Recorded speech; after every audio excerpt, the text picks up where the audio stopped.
আসসালামু আলাইকুম প্রিয় ভিউয়ার্স, এই মুহূর্তে আমার হাতে একটি মোবাইল দেখতে পারতেছেন। মোবাইলটার মডেল হইতেছে X6C মডেলের একটি ফোন। এই ফোনটার প্রবলেম হইতেছে এফআরপি লক। দেখতেই পারতেছেন, এখানে আমি ওয়াইফাই কানেক্ট করার জন্য পাসওয়ার্ড দিতেছি। পাসওয়ার্ড দেওয়ার পরে আমি এটাকে ওয়াইফাই কানেক্ট করে আমি আপনাদেরকে দেখাবো এটা মূলত কি লক চাইতেছে। এখন দেখতে পারতেছেন এটা ওয়াইফাই কানেক্ট হয়ে গেছে। আমি এখানে ডন কপি দিয়ে আমি এখানে দেখতে পাচ্ছেন পিন পাসওয়ার্ড মনে নাই, তো এখানে আমি এটাকে সরাসরি গুগলে চলে গেলাম। দেখতে পাচ্ছেন এফআরপি লক। এখন আমি এটাকে এটা কাজ করার জন্য এটা আমাদের কোনো নর্মালি কোনো আনলক টুল বা কোনো আদার্স টুলের সাপোর্ট নেই, এই জন্য আমরা সেটটাকে সরাসরি খুলে ফেলবো। খুলে তারপরে আমরা সেটটা ওপেন করে আইএসপির মাধ্যমে সেটটা এফআরপি লক আনলক করব। সম্পূর্ণ কাজটা আমি আপনাদেরকে ভিডিওর মাধ্যমে দেখাবো। যদি আমার কাজটা ভালো লাগে অবশ্যই আমার চ্যানেলটা সাবস্ক্রাইব করে দিবেন, লাইক কমেন্ট শেয়ার করে আমার পাশে থাকবেন। চলুন আমরা কাজটা দেখতে থাকি। সেটটা আমরা আগে ওপেন করি।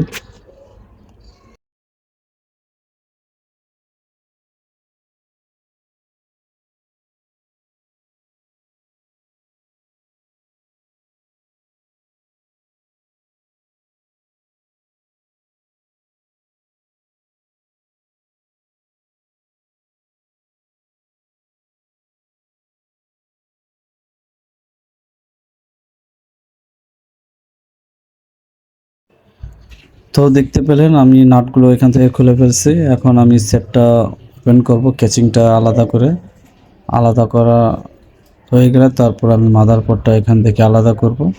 মাদারবোর্ডটা আলাদা হয়ে যাওয়ার পরে আমরা এখানে আইএসপি লাইনগুলো এক এক করে টানবো। তো দেখতে পাচ্ছেন আমি এখানে আইসির উপরে টিনটা খুলে ফেলছি। খুলে ফেলানোর পরে আমি এখানে যে থার্মাল পেস্ট ছিল পেস্টগুলো আমি ক্লিন করলাম। ক্লিন করার পরে এখানে দেখতে পারতেছেন আমার যেখানে আইএসপি লাইনগুলো আছে এখানে আমার টিনটা কাটিং করতে হবে, না হলে আমি আইএসপি লাইনগুলো বের করতে পারবো না। সেই জন্য আমি এখানে আইএসপি লাইনটা বের করার জন্য আমি এখানে ড্রিলিং মেশিন যেটা আছে সেটা দিয়ে আমি টিনটাকে কাটিং করলাম। কাটিং করে তারপর আমি কাটিং প্লাস দিয়ে সুন্দরভাবে টিনটা কেটে ফেললাম। কেটে ফেলার পরে আমি এখান থেকে লাইনটা বের করব। দেখতে পাচ্ছেন আমি ক্লিন করে তারপর আমি এখানে আরেকটা সাইড থেকে আমি টিনটাকে কেটে নেব। যদি আমি টিনটাকে সুন্দরভাবে না কাটি তাহলে আমি আইএসপি লাইনগুলো করতে পারবো না, কারণ এখানে টিনের নিচে আমাদের লাইনগুলো আছে। তো দেখতে পারতেছেন আমি এখানে টিনটাও কেটে ফেললাম। এখন আমি আইএসপি যে লাইনগুলো আছে আইএসপি লাইনগুলো আমি সুন্দরভাবে এখান থেকে জাম্পার করব। অবশ্যই এই কাজগুলো করার জন্য আমাদের মাইক্রোস্কোপ প্রয়োজন হবে। মাইক্রোস্কোপের মাধ্যমে আমরা এই সূক্ষ্ম লাইনগুলো এখান থেকে জাম্পার করতে পারবো। দেখতে পাচ্ছেন আমাদের এখানে আইসির পাশেই এখানে যেই জাম্পার করার জন্য আমাদের যে পয়েন্টগুলো আছে পয়েন্টগুলো আমরা এখান থেকে স্কেচ করে নেব। এখানে আমি 11 নম্বর যে ব্লেড আছে, সার্জারি যে ব্লেডগুলো আছে এই ব্লেডগুলো দিয়ে আমরা এই কাজগুলো করব, তাহলে আমাদের কাজটা সুন্দর হবে। অন্যথায় আমরা অন্য কোনো ব্লেড দিয়ে এটা ঘষতে পারবো না। আমরা এই ব্লেডগুলোর সাহায্যে এই কাজগুলো করে থাকি। তো এখানে দেখতে পাচ্ছেন আমি এখানে আইএসপি পিন আউট যে ইমেজটা আছে ইমেজটা এখানে আমি সম্পূর্ণ নিয়ে নিলাম। আপনারা এই ইমেজের মাধ্যমে দেখে কাজটা করতে পারবেন। তো এখানে এই ইমেজগুলো আপনারা ইন্টারনেটে অ্যাভেলেবেল সার্চ দিলেই পাবেন। আমি এখন দেখতে পাচ্ছেন আমি আইএসপি লাইনগুলো একের পর এক টেনে নিতেছি। আমি আইএসপি লাইনটা টেনে নেওয়ার পরে তারপরে বাকি কাজগুলো দেখাবো। তো চলুন আমাদের কাজটা হইতে থাকুক।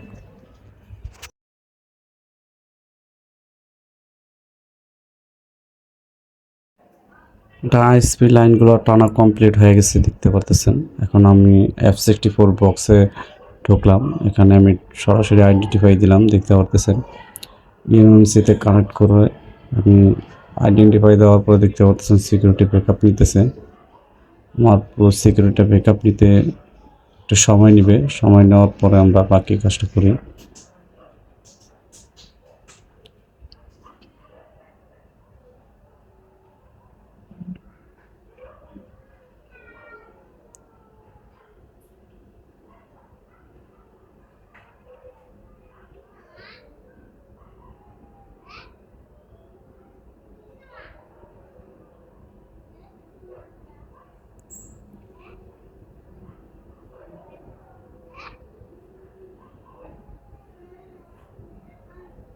দেখতে পাচ্ছেন এখানে সম্পূর্ণ ইনফরমেশন রিড হয়ে গেছে। এখানে এফআরপি অ্যাক্টিভ দেখাইছে। আমি সরাসরি পার্টিশনে চলে যাব, তারপরে এফআরপি রিমুভে ক্লিক করলাম। দেখতে পাচ্ছেন এফআরপি রিমুভ হয়ে গেছে মাত্র কয়েক সেকেন্ড। এখন আমি আবার আইডেন্টিফাই দিলাম, দেখতে পাচ্ছেন কোনো এফআরপি অ্যাক্টিভ নাই, নট অ্যাক্টিভ টাকা দেখাইতেছে। এখন আমি এটাকে ফাইলটাকে রিড করে রাখবো। তো ফাইলটাকে রিড করার জন্য আগে আমি ফাইল নাম, ফোল্ডারের নাম লিখে সেভ করলাম। দেখতে পাচ্ছেন ফাইলটা রিড হইতেছে। এখানে আমি ফাস্ট ফরওয়ার্ড করে দিয়েছি, এখন রিড হইতে যতক্ষণ সময় লাগে।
তো আমি এটা ফুল দামটা রিড করার পরে এখন আমি সেটটা এখান থেকে কাজ শেষ। এখন আমি সেটটা খুলে ফেলবো, খুলে আইএসপিগুলো আবার রিমুভ করব।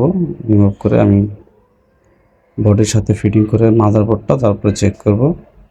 এখানে আমি আইএসপি লাইনগুলো খুব সুন্দরভাবে খুলে নিয়েছি যাতে কোনো কম্পোনেন্ট শর্ট না হয়, এভাবে আমি দেখে খুলে নিয়েছি। এখন খোলার পরে বাকি কাজটা আমরা দেখি। তো এখানে আমরা বোর্ডের সাথে মাদারবোর্ড লাগিয়ে নিলাম। লাগানোর পরে আমি এখন সবগুলো কানেক্টর সুন্দরভাবে লাগাবো। কানেক্টর লাগানো হয়ে গেলে এখানে তারপর আমি মোবাইলটা চালু করলাম। দেখতে পাচ্ছেন হনার লেখা আসছে। এখন আমি বডিটাও ফিটিং করে ফেলি। চালু হইতে একটু সময় নিবে, এই সুযোগে আমি বডিটা ফিটিং করে ফেললাম। দেখতে পাচ্ছেন আমার সেটটা ওপেন হয়ে গেছে। এখন আমি এটাকে সেটিং করব। আমি সেটিং করে তারপরে এখানে দেখাই। দেখতে পাচ্ছেন আমাদের সেটিংটা হইতেছে। তো আমরা ওয়াইফাই স্কিপ দিয়ে নিলাম। এখানে আমরা পাসওয়ার্ড স্কিপ দিলাম। তারপরে আমাদের ফোনটা এখান থেকে ধীরে ধীরে সবগুলা নেক্সট করে আমি সেট আপ করে ফেললাম। দেখতে পাচ্ছেন আমাদের ফোনটা সম্পূর্ণ ওপেন অবস্থায় আছে, কোনো লক নেই। তো এই হচ্ছে আমাদের সংক্ষিপ্ত কিছু কাজ আপনাদের মাঝে শেয়ার করা। যদি আমার ভিডিওটা ভালো লাগে অবশ্যই আমার চ্যানেলটা সাবস্ক্রাইব করবেন, লাইক কমেন্ট শেয়ার করে আমার পাশে থাকবেন। আপনাদের কোনো মতামত থাকলে অবশ্যই কমেন্ট করে জানাবেন। দেখা হবে নতুন কোনো ভিডিওতে। সে পর্যন্ত সবাই সুস্থ থাকবেন, ভালো থাকবেন। আল্লাহ হাফেজ।